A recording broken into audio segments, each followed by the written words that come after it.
What do I got waiting for me? So yeah, it's about 5:56 a.m. here. You guys want to see the Christmas tree? I'll show you. Right over here.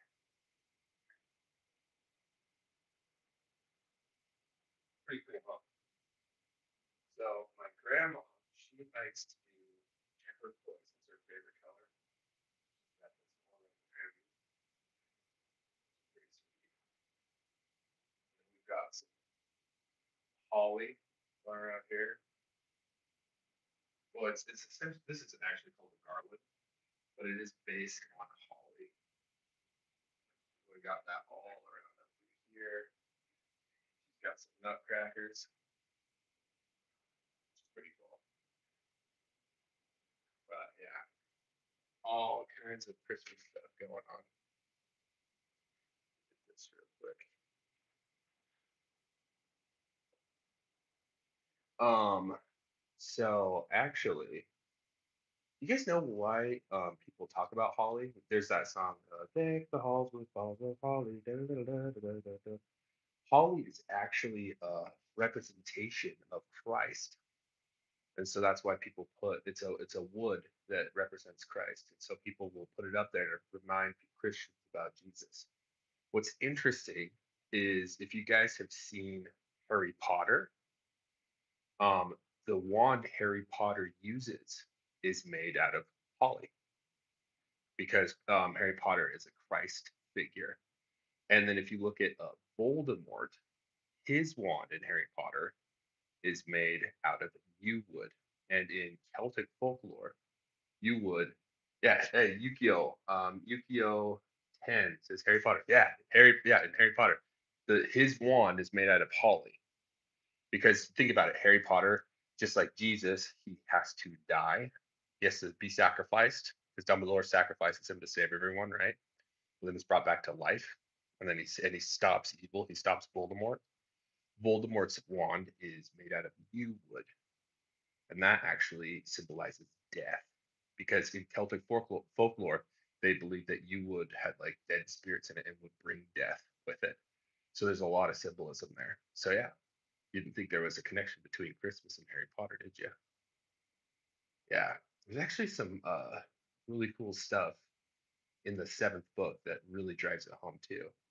When Harry goes to Godric Hollow, where his parents died, there is a part where they're at that cemetery. You know how the snake puts on the old lady's body, right? The snake Nagina, or not, what is it, Nagini, is pretending to be an old lady. And it's like super creepy. They get up inside the house, right? And it's Christmas Eve in the house. And right when the snake is attacking Harry and Voldemort is about to kill him, Christmas bells start ringing. It's 12 o'clock, and Harry and Hermione escape um, Voldemort, which is symbolizing it's all tying back into that Christian theme, which is something I think a lot of people don't realize about the book. But yeah, it's pretty cool. Um, let's see if we have. My grandma also got these like Christmas cactuses. Let me show you up here. It's kind of like a cactus.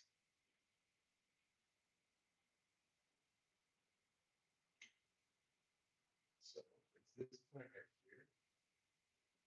here, and it's supposed to bloom. If you look really close on the leaves, but there's these little flowers that are about to come out in between the spaces. And we're just waiting for those. And then it'll be cool.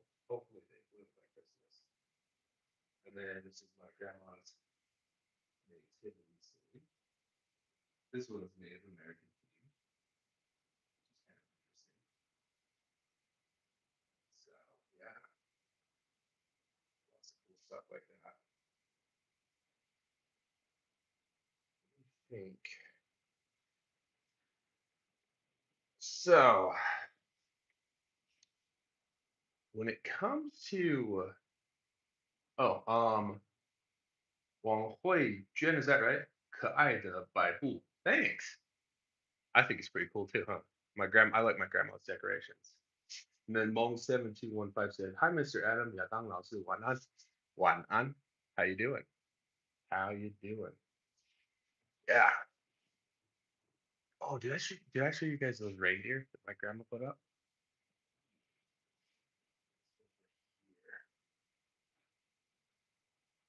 Right by the fireplace. So, yeah, she's been busy decorating the past couple of days. And my grandma has this laser that carves in wood, and for presents for her neighbors, she's been taking the first letter of people's names and then just carving it inside on the wood. So a lot of people have been coming over, which is pretty sweet. She's been getting them out. See if I can turn them on. I'll ask her. Yeah, these two poinsettias, these are Christmas flowers, definitely. Yeah.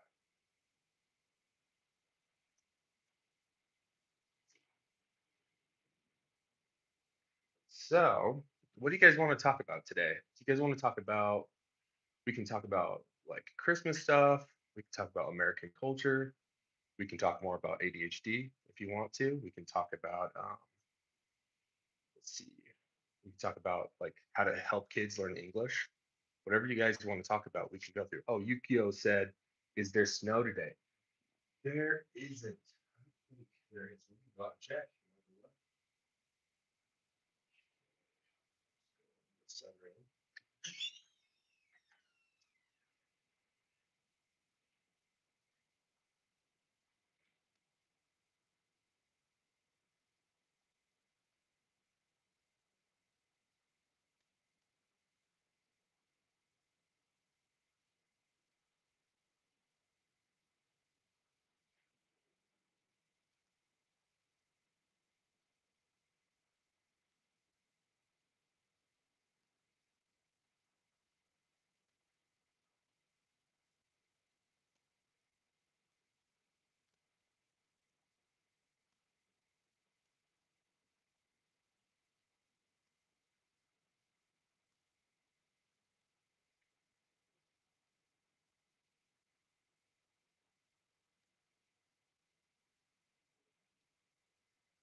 But yeah, I think like this year we're gonna get more, like a lot more snow.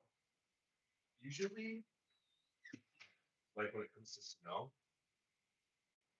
um, Ikari D1Q said, "So beautiful the moon there." Yeah, the moon is. I love looking at the moon at night, especially when it's in the winter. It's so cool. But let me get this up here real quick. But yeah, usually when it comes to snow, you'll have one year that's really cold, but no snow at all. I think it's called the La Nina year. Don't quote me on that. I do know that in El Nino year, that's the year where you get a ton of snow, but it's not as cold. And like we've already had snow, like like I think the last time I talked to you guys, we had some snow here. And like for the past couple of years, it's been kind of hard to predict when it's going to snow. Because when I was in like elementary school, you know, there like about October, like clockwork, like every October we would get tons and tons of snow. I remember going to school and having the snow be as tall as I was. And when I was in elementary school, I was still really tall for a kid. But around high school and junior high, it kind of it started to vary a little bit, and now it's starting to go later and later in the year. But this year we already got it at November, so I think we're going to see some more. Definitely going to see some more snow, which is really cool. The best thing to do when when you get like a ton of snow is to go up in the mountains and go snowshoeing. Have you guys ever gone snow? Do you guys know what snowshoeing is? Let me see if I can. I'll show you a picture real quick.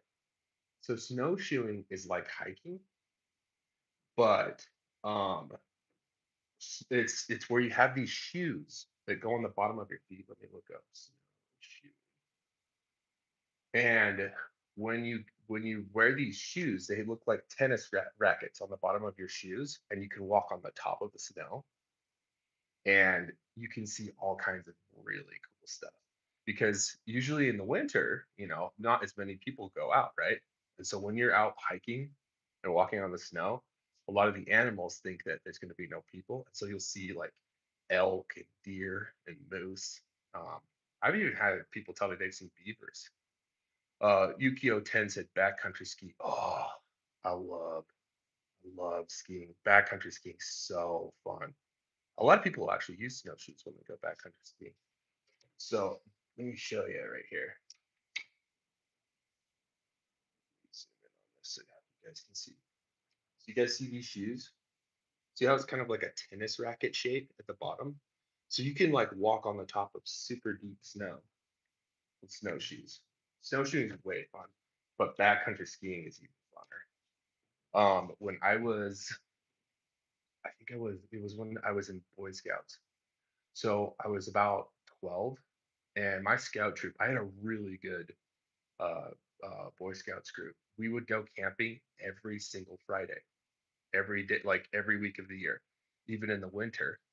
And there was one time we went winter camping, and we brought our snowboards with us, and we did a little bit of backcountry skiing ourselves. So what we would have to do that year, you would have to dig the snow, and then you put your tent inside of that. And I forgot what my scout leader had us do to make it sure that it was warm, but we were able to stay warm.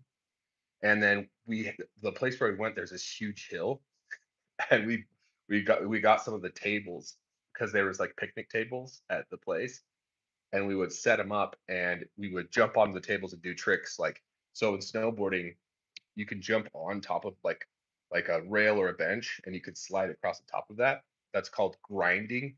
Grind. So it's grind like this. So you can this right here is called a board slide.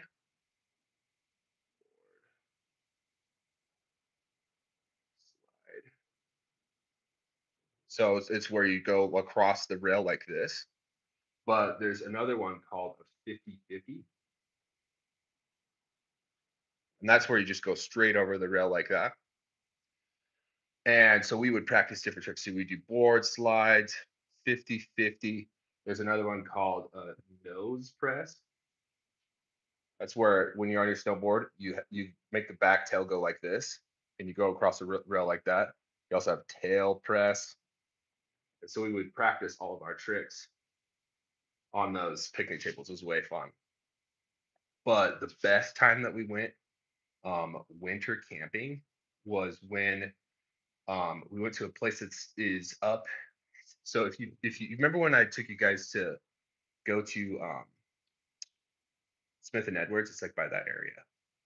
Oh wait, Yukio 10 said, "It's my wish. I want to be a backcountry skier in the future." Do it. You can totally do it. Backcountry skiing is so cool. You know what you need to do? There's some really cool ski videos. And it depends. If you're into skiing, there's some videos, but if you like snowboarding, there's a movie called Follow Me Around. Type that in there. And it's by Mac Dog.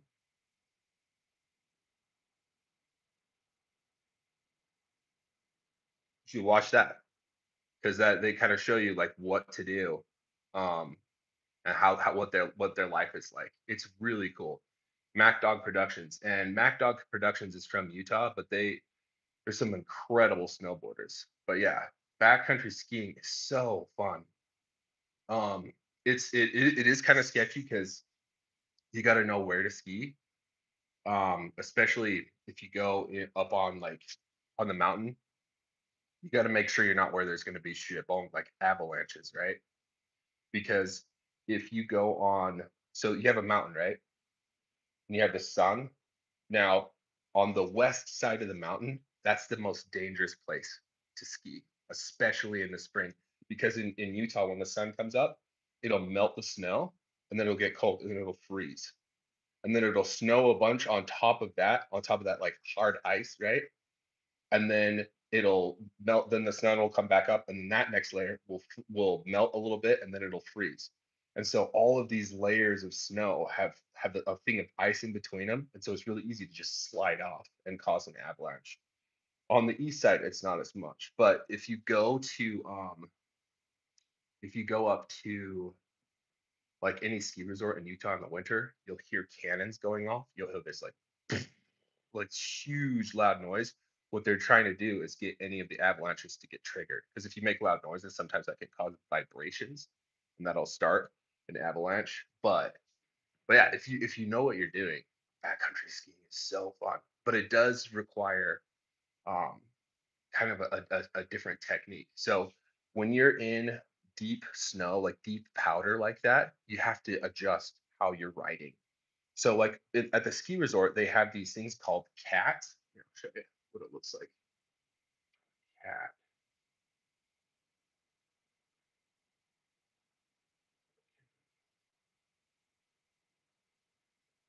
cat. Let me pull this up. So this is called a cat, a CAT, a cat. Now cats, what they do is they have these like essentially like it's like a rake that you use. You know how like you rake up leaves? It has like those grooves. A snowcat. Yeah, yeah. Yukio said yes. Yeah, exactly. That's what I'm talking about. A snowcat. And so when it goes over the snow, it scrapes like it flattens the snow so that way it's really sturdy, but then it has grooves inside. So it's like this shape because it's digging like this, like almost like fingers through the snow. And it makes it a lot easier for your snowboard or your skis to grip the snow. But when you go up into like high in the mountains, um, where they can't get a cat, or when you're just hiking and doing backcountry skiing, they don't. It's not flat. It's not flat. It's not like firm. It's not easy to grip. And so because the snow's so deep, you have to lean back like this. So the tail of your snowboard, like if you're snowboarding, you have to lean back so that way it doesn't go too far forward. Because if you push really hard down or push too hard down with the front of your snowboard or your skis, it'll catch the front and you'll fall and you'll tumble, which is crazy. Yukio 10 said snow grooming. Yeah, they have snow grooming with the cats exactly, but backcountry you don't. And in um, out here in Utah, there's a resort called Snow Basin. Let's see if I can show you the Snow Basin. So Snow Basin, I'm pretty sure it's owned by Warren Buffett, but it's so each resort has kind of its own vibe. Snow Basin is for people that like you're not there to do like crazy huge tricks off of jumps. You're there to just kind of enjoy riding and the lodges there are really nice. A lodge is like essentially just a giant restaurant, but also a giant place where you can rest when you go skiing. So here's a map of Snow Basin. Let me see if I can zoom this in so you guys can see. So this is Snow Basin right here, right? If you look at all of those lines in there, those are the different ski runs. So there's and it even says like the different kinds of how hard a run is. So when you go skiing, you have a green circle. That means it's super easy. It's not. It's That's what you use to teach kids how to ski. It's super mellow, and it's usually at the bottom of the ski resort. And if you look down here, um, right here, this like green area, it's kind of hard to see up close, but there's a green circle right here. So all these green areas, a lot of them have green circles. It just means it's super easy. The next one up in difficulty is a blue square. So a blue square is a little bit harder, and then the next level up that's even harder is called a black diamond. And a lot of people will, when they say, "Oh, that's really hard," they'll say it's a black diamond or a double black diamond. Yukio Ten said, "I think I heard a word Utah. Where's Mr. Adams' home mountain?" So Utah, yeah, that's where I'm from. And it's the snow here is incredible. It's super, super, super dry here. And so because of that, the snow it feels like falling in a cloud. Because if you have wet snow, when it gets cold, it freezes, right? So when you fall, it hurts because it's like falling on an ice skating rink. But because Utah's snow is really like fluffy and dry, and the air is really dry, when the snow state goes down, it's just fluffy like a cloud. And that's why when you go backcountry skiing, like it feels so cool. It feels like you're just going through a cloud. And if you fall, it doesn't hurt. It's awesome. In fact, what I would do when I'd go skiing up on Snow Basin, the place that I was just showing you, in fact, right, it's right here. It's called Strawberry. So if you see up here, it says Strawberry Peak, and you'll see these like this area right here. So there's one lift that goes all the way up to this area. Now, when you take that lift, it's actually a gondola. In fact, let me type that in so you guys know what it is. So a gondola, strawberry.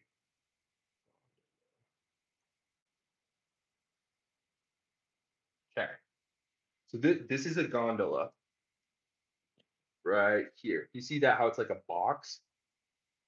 And the reason they have this, gondolas can fit more people, and they're used when you're going for a really far distance and it's really cold, right? And you're inside that gondola. And so Strawberry has one. So you get in the gondola and you go all the way to the top. And when you get out, because it's so high on the mountain, see if I can find oh, Yukio said wet snow is so tough for a walk. Too hard. Yeah, it wet snow can get really, really like icy when it gets cold. It's really easy to slip on. That's why you got to make sure when it snows out here, you gotta make sure that you shovel up the snow and you put salt. Salt really helps with ice because if you don't, yeah, it's really hard to fall. But yeah, at that top of Strawberry, that run, what it'll do is because you're so high that the wind is just it's crazy. Like you can't even really hear anything if anybody's talking, and your coat will just be like fluttering like a flag. But you get over the edge at Strawberry, and when you look down, like it is like this. It looks like you're there. You're like, how am I gonna even like grab the edge of the mountain? But you drop in, make sure you're leaning back, right? You're leaning back. And what I would do is I'd play Daft Punk because I love Daft Punk while I do it. But you just cruise, and it just feels like a wave of like clouds are just spilling out of your snowboard. And so I'd ride, but sometimes because the snow's so soft, right? I would purposely push the front of my snowboard in, and it would make me fall, but it would cause you to do a front flip. And so your snowboard would go like this, and so you'd roll, but you could get right back up because it's so steep, and then you could grab again. And it's so fun. It's so fun when you snowboard like that. It's the best. Sometimes me and my friends would even hike up places and take shovels with us, and we just build the jump and do stuff off the jumps there. Shaniqua said, 老师家里已经做好圣诞树了吗? Oh, yeah, yeah, we did. So, I'll show you guys again. So here's the Christmas tree that my grandma did.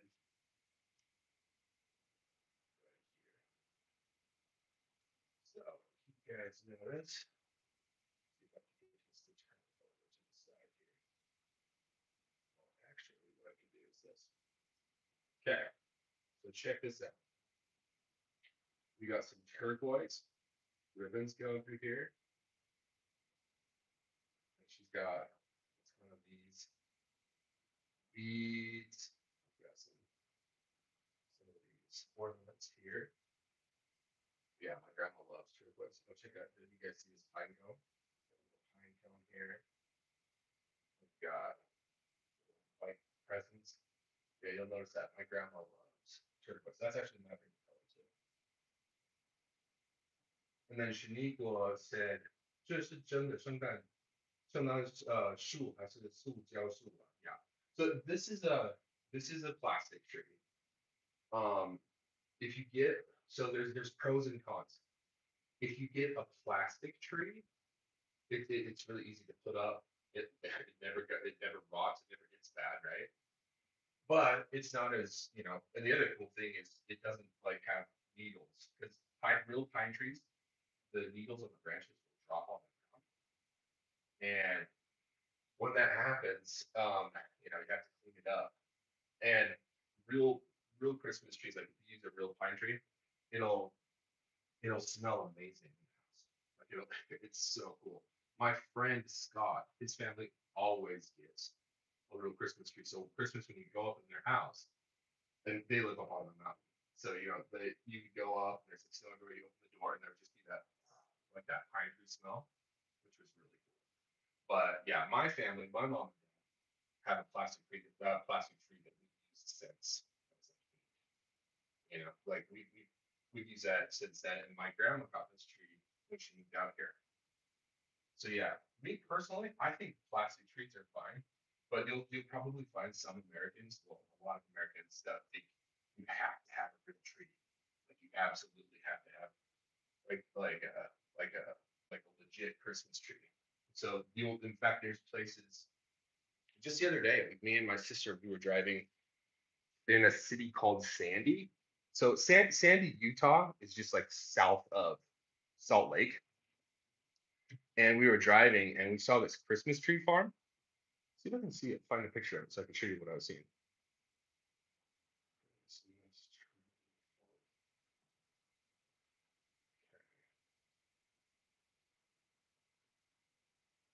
So it looks like this. So you'll find places like this where they grow Christmas trees.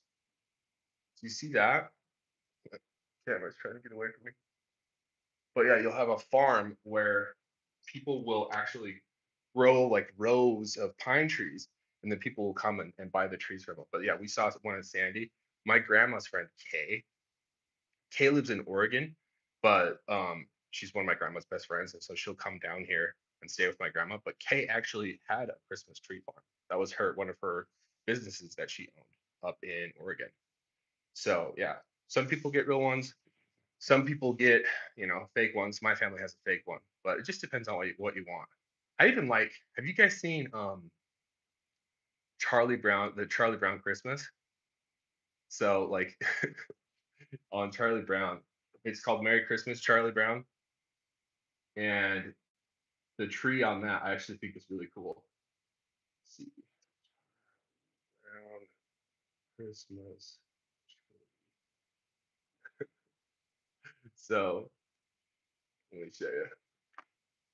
Yeah, Snoopy. You see that Christmas tree? Have you guys seen this one? I love that one. I love the music and the Charlie Brown Christmas thing. In fact, that's something that I love to do is I'll watch the Charlie Brown Christmas. But I just love that cute little tiny tree. The whole point of that show is like it people judge it because it looks ugly, but Charlie Brown has faith in it, and then later on they all decorate the tree together, and it turns into this, right? But I kind of like the little skinny one. There's something charming about it.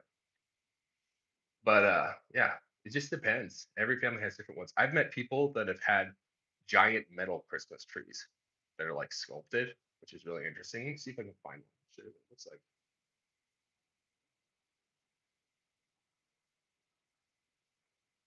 Okay, let's see.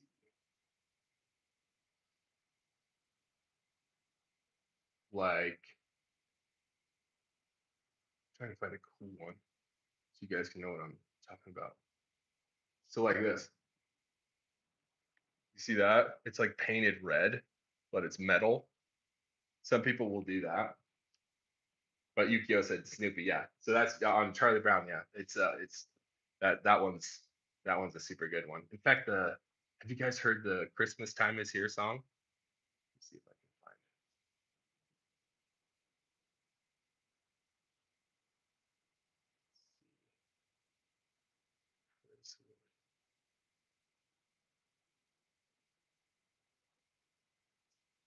Charlie. So the song.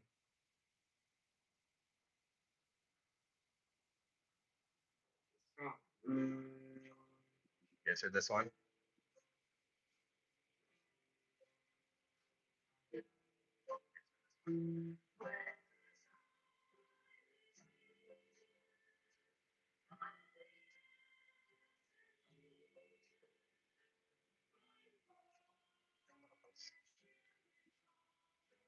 Shaniqua said, 声音有时候很小声，是不是稳定器挡到麦克风了？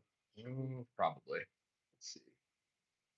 Maybe if I get this to. Can you guys hear me better now? Is that better? Let me know.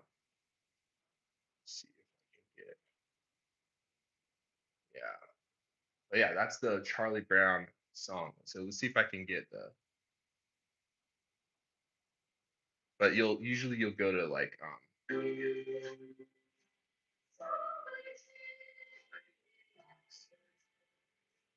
so like usually if you go to shopping centers or you go to like coffee shops in the States, they'll be just playing this.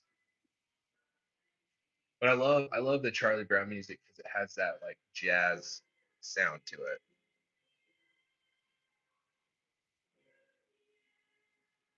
Yeah, that's a classic. Everybody loves watching Merry Christmas Charlie Brown during Christmas. Let's see if I can put this back in. Ooh, grab this real quick.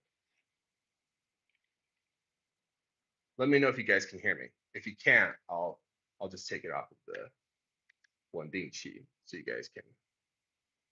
But yeah, um, that's the that's one of the things we love to do too. Trying to think what other like crazy stuff that you'll see with people's Christmas trees. Oh, Yukio Ten said, I love Linus and his blanket. Oh, Linus and his blanket. I do too. Linus is so great. Like I love how Linus is the only kind person in Snoopy.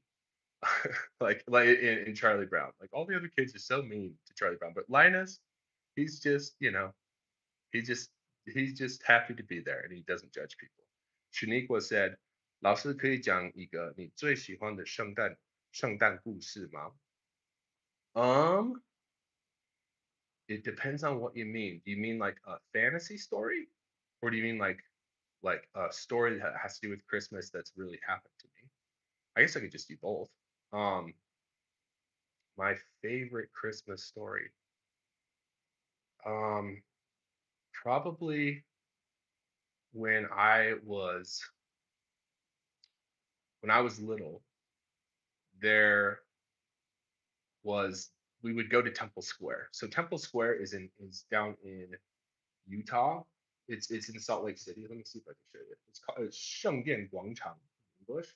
In fact, I'm gonna do a video and we're gonna show you. But Temple Square during Christmas, they have all these crazy Christmas lights. And what they do, let's see, Christmas lights. So my family went down there and yeah, check this out. Look at these Christmas lights. So this is Temple Square. So they have all of these like Christmas lights set up around all over the place. And when we went down there, there's a there's a statue of Jesus called the Christus. Looks like this. Let me see if I can show you what it was. But we went up to see the Christus.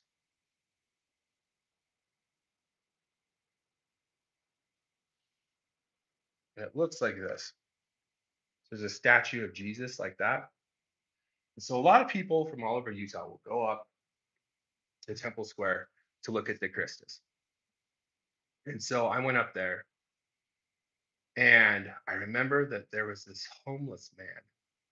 Um, he was really dirty. He had really long hair and a beard. And usually, in a place like that, it's really clean and people would be a lot of people are kind of judgmental of that, which is sad. And you could tell that this homeless man was not mentally well. He was talking to himself, but he just stood there looking at the Christus for a really long time. And he went and he took a patch. It was a military patch that he wore on his shoulder. He was a Vietnam soldier. And he put his patch on Jesus's feet. And then he left. I just remember being there as a kid and watching that and knowing that this person, even though he was mentally unwell, he wanted to do what was right. He wanted to do what he thought Jesus wanted him to do. Which kind of reminds me, I guess, of my favorite fictional Christmas story. My favorite fictional Christmas story is actually the song "Little Drummer Boy." Oh, Wilson Wong says hi. Hey, how's it going? So, I can, it's, you guys would probably recognize this song. Play it first before.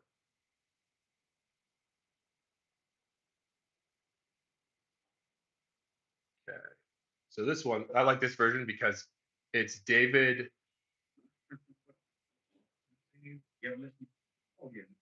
Bowie and Bing Crosby. Rupa-pum-pum. So what that's it, the rupa pum pum is hitting the drum.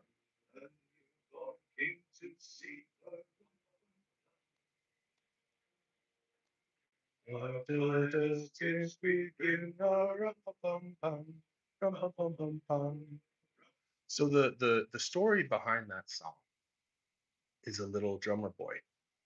It's a little boy that plays drums. Now, in the story of when Jesus is born, he's born in a manger, and like he's like in a really a manger is just like a place where animals would feed. It's like a trough for animals. And there's these kings or wise men, right?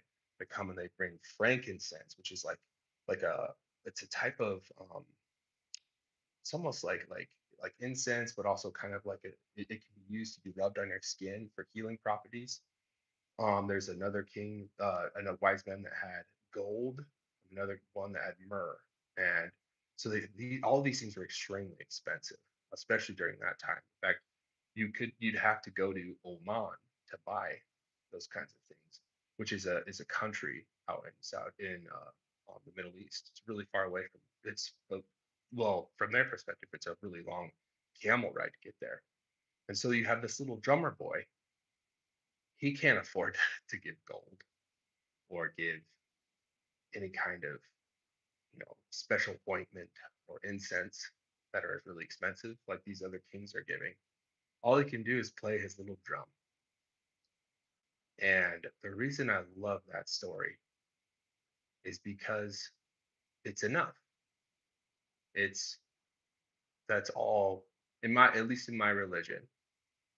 The way we look at Jesus is Jesus notices the smallest of effort, depending on and and you don't have to believe in Jesus or anything like that. But what I love about that is it's showing that even the small amounts of kindness, the small amounts of showing up to help people is noticed by Jesus. Even a little boy playing his drums is something that matters to Jesus.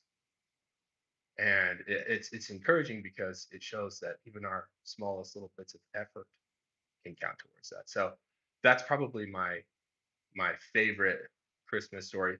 If you wanted to do if you want to do like stuff that's not as deep, um, I'd probably say I love the story of the Grinch. You gotta love the Grinch. And then let's see if there's any other things, any other stories that The Lion, the Witch, and the Wardrobe, The Chronicles of Narnia. That one's pretty good. That's a fun one to watch during Christmas. In fact, it takes place in Christmas too. So yeah, those are some of my absolute favorite Christmas stories. But yeah, I um my but we have there's stuff like that happens all the time. Um my mom and dad would take us to go give gifts to people that couldn't afford gifts, which is really cool. My my grandpa, Wendell, I've told you guys about Wendell. One thing that he would do is, and this we didn't find this out until after Wendell died. So my when my grandpa passed away, a bunch of people showed up at his funeral and started to tell us stuff that he'd done for a bunch of people. And one of the things he did for a lot of people is when it was Christmas, he would. Oh, Wilson Wong says it's a story about to love neighbors, to serve people. Exactly, exactly. That is that's the whole point, is to love others, to serve other people, to see the beauty and the importance in people that no one else did, right? Like Jesus was all about noticing the person everyone would ignore, just like that guy that was at the statue, right? Or and that's the whole core of the religion, is seeing the inherent value in everyone, right? But getting back to my grandpa, what he did is he would dress up like Santa Claus and find people that couldn't like have any gifts, like didn't have money for gifts, and he would bring gifts to their house. But I guess one house he tried to bring gifts to, he was carrying a bunch of gifts, and my grandpa was really strong. He kicked their door and he broke their door. So he, after he gave them the gifts, he went back and he had to fix their door, which is pretty funny. But yeah, um, that's something, and he would do that. Like there were widows that would like lose their husband, and I guess my grandpa would come and make them watch a cowboy movie with him.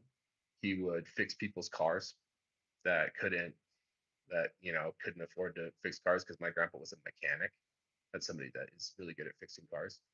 But what's really impressive about all the things my grandpa did during Christmas and is he never told anyone. Jade said he is so cool. Oh my gosh, you guys would have loved him. He was a character. He was so crazy.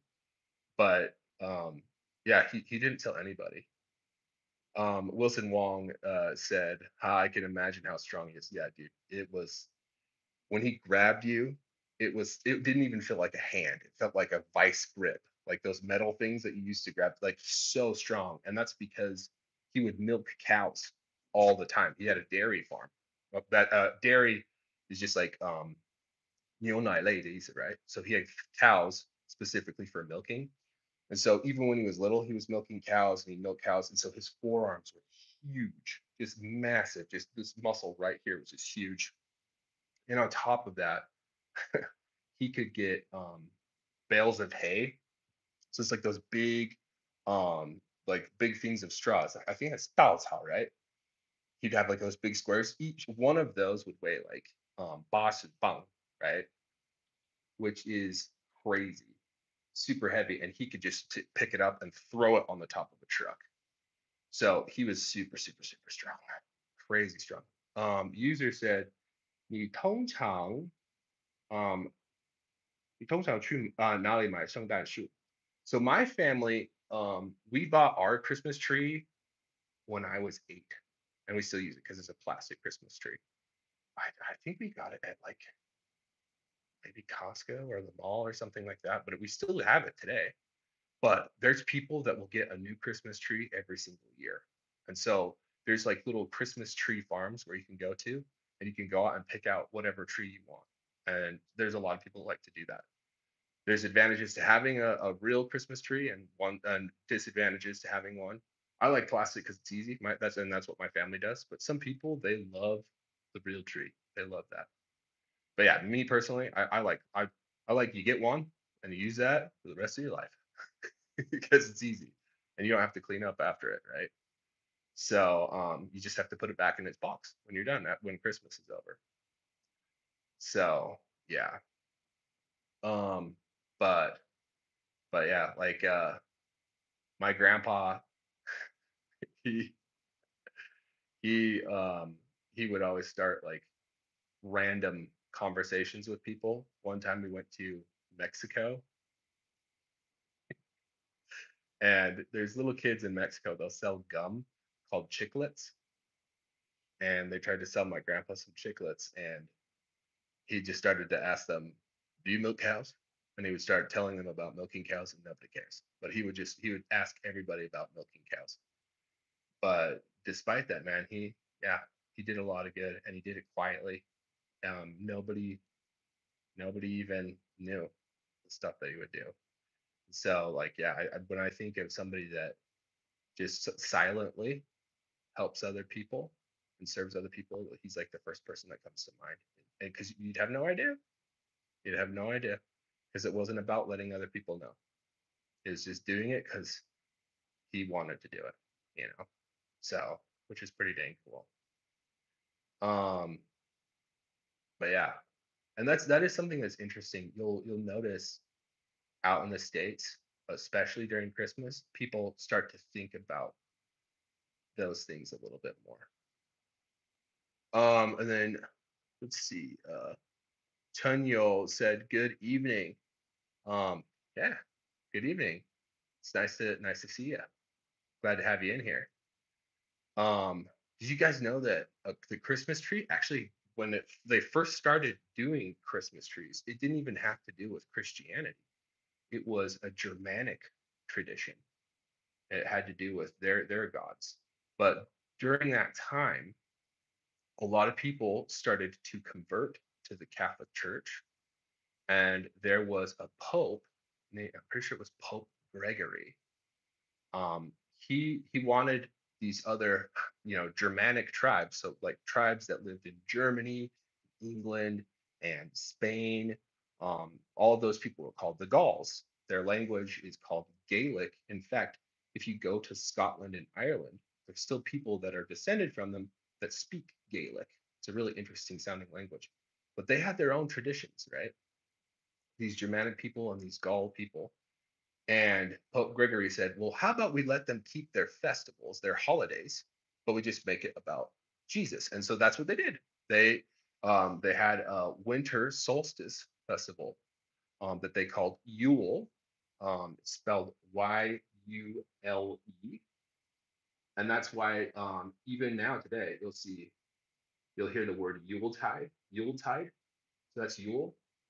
In fact, if you read The Hobbit, even J.R.R. Tolkien uses the word Yule. It's what the hobbits celebrate during Christmas time, because the hobbits don't know about Jesus because it's an invented world, right? But he calls it Yule after that.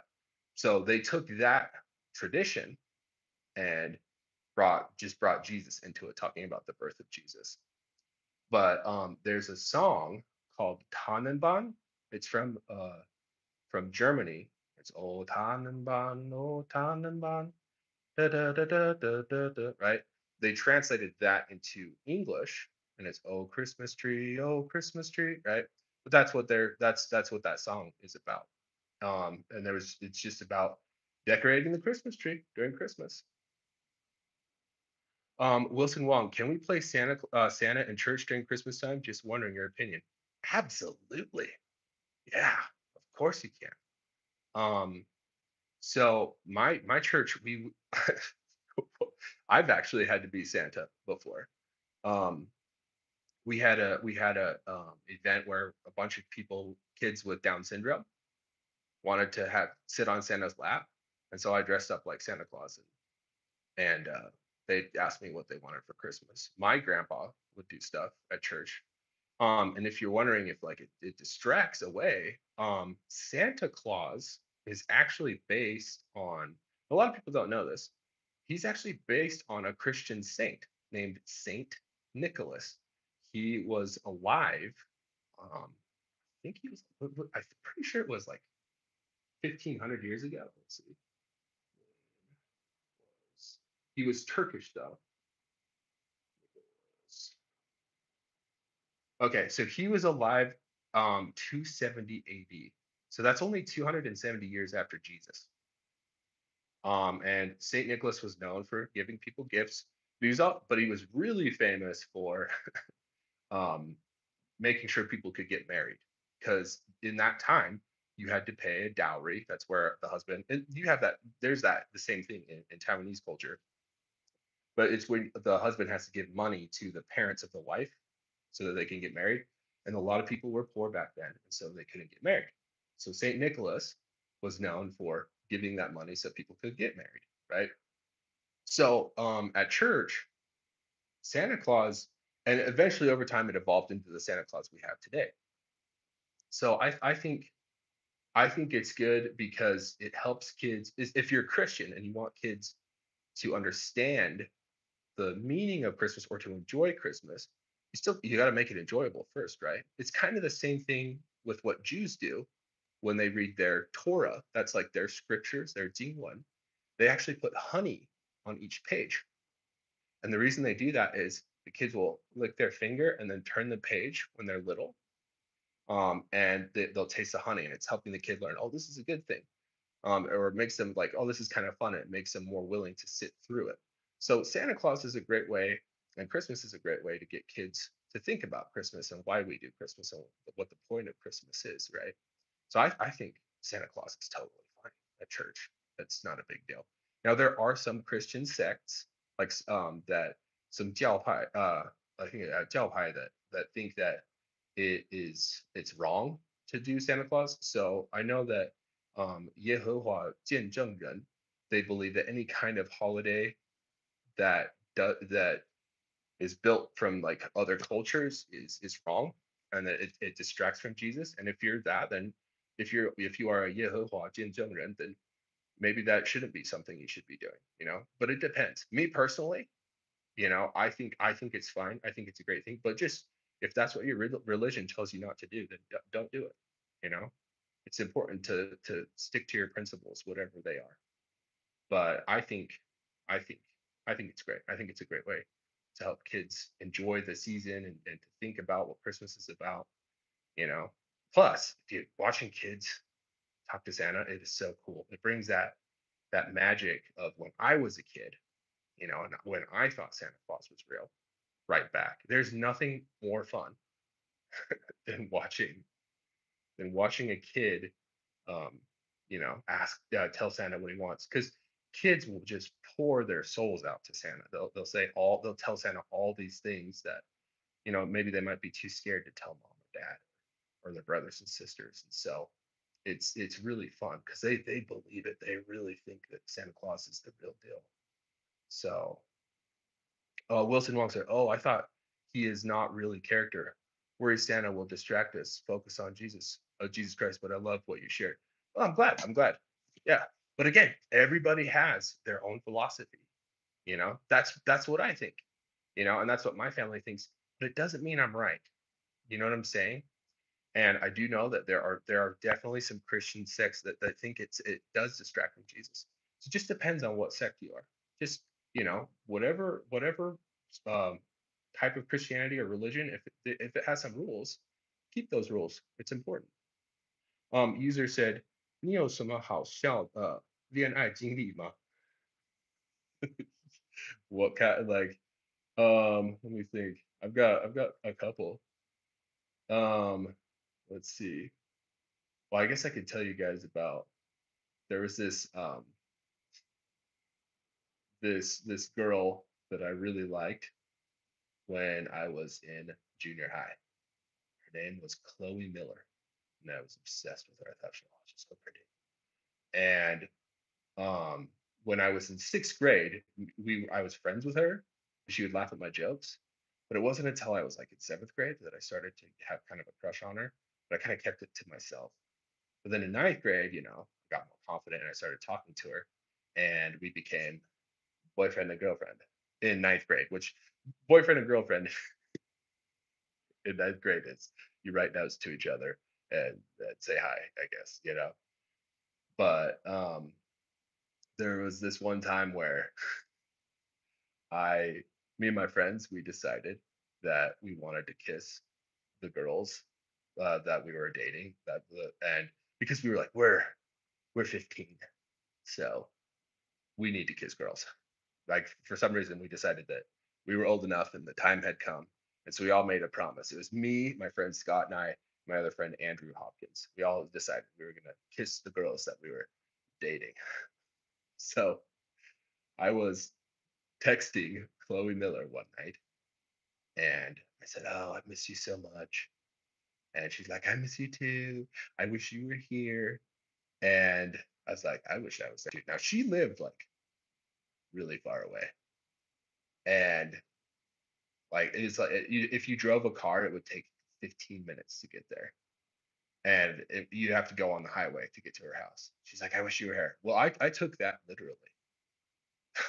So it's like 12 o'clock at night. And at that time, my hair was like this long.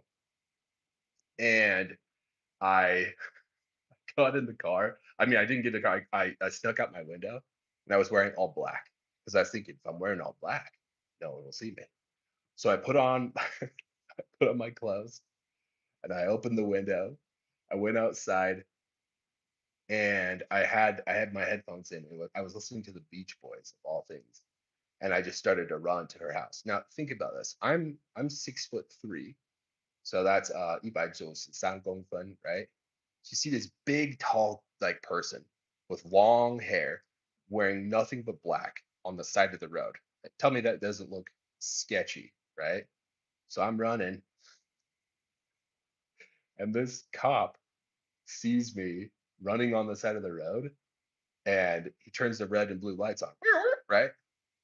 And I um I had to hide in the bushes, and there was like, and he was starting to tell me to come out, like he was on the microphone, was like, come on out.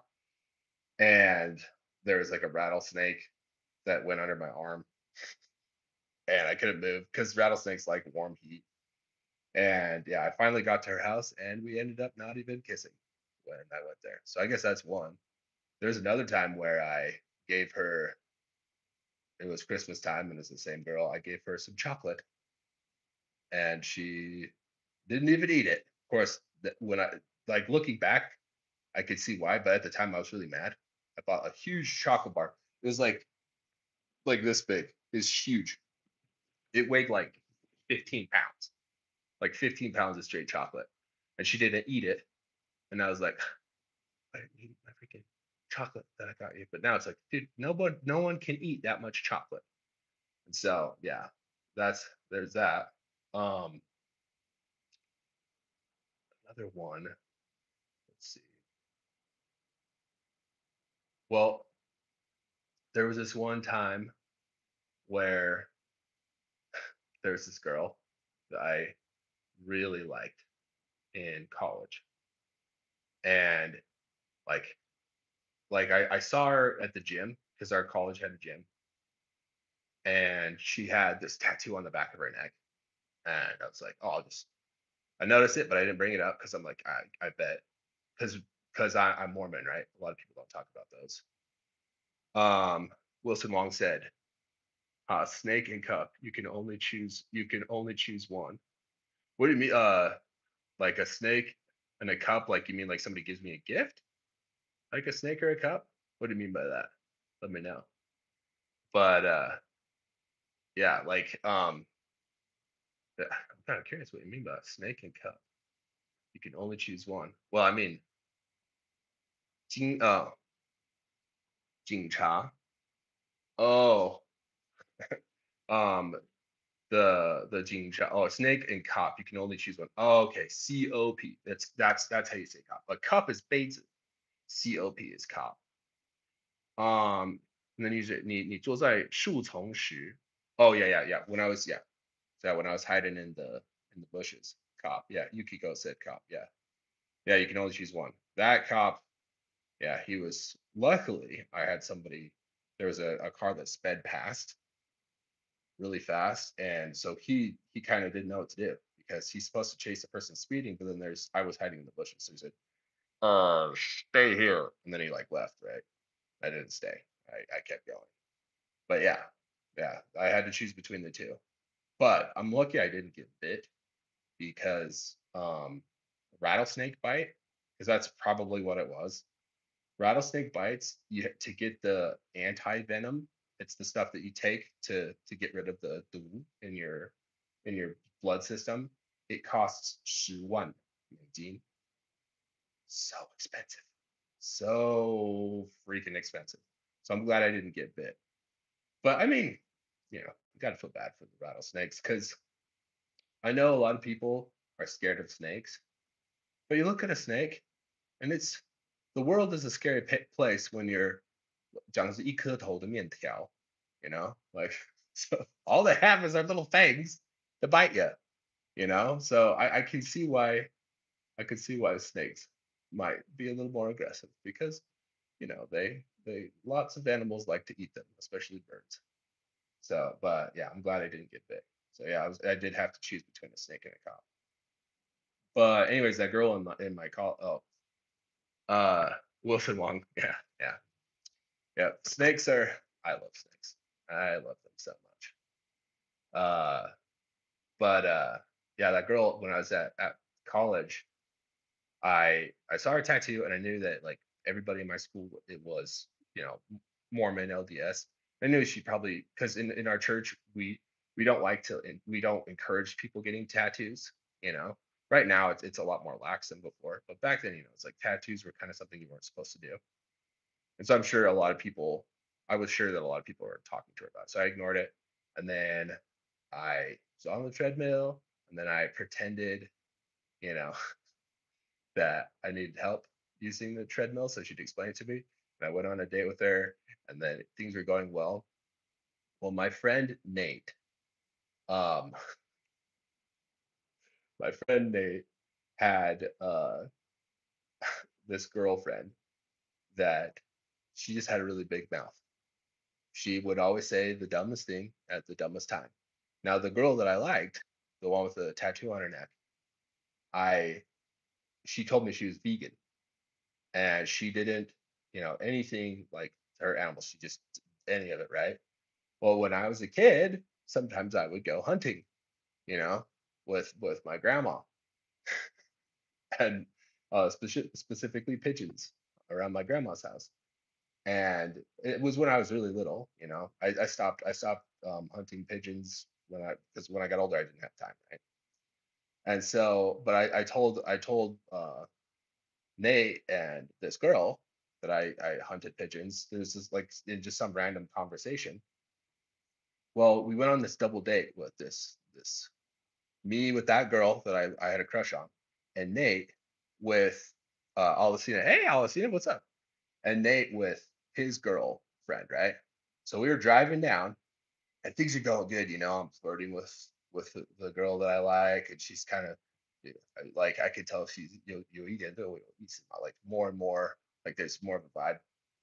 And all of a sudden, my friend's girlfriend, the one with the big mouth, turns around and says, "Did you know Adam used to hunt pigeons?"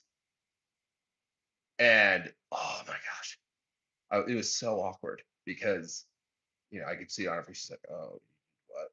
I was like, "Oh, "That was when I was younger," but yeah, oh, that was so awkward. so so freaking awkward. Why did you do that? But it ended up working out. I still ended up dating that girl for a little bit. But yeah, tons of stuff. Trying to think um where I had any attempts. You guys have heard my pizza story, right? Like if you guys have gotten any of my packages, let me know. Have you guys heard the story of when I accidentally hit on the girl that was married? Have you guys heard that one? Where like I went to the pizza place and I was in a line, and then I asked a girl on a date. You guys heard that story? So if not, I'll tell you. If you have, let me know. That way you don't have to hear the story all over again.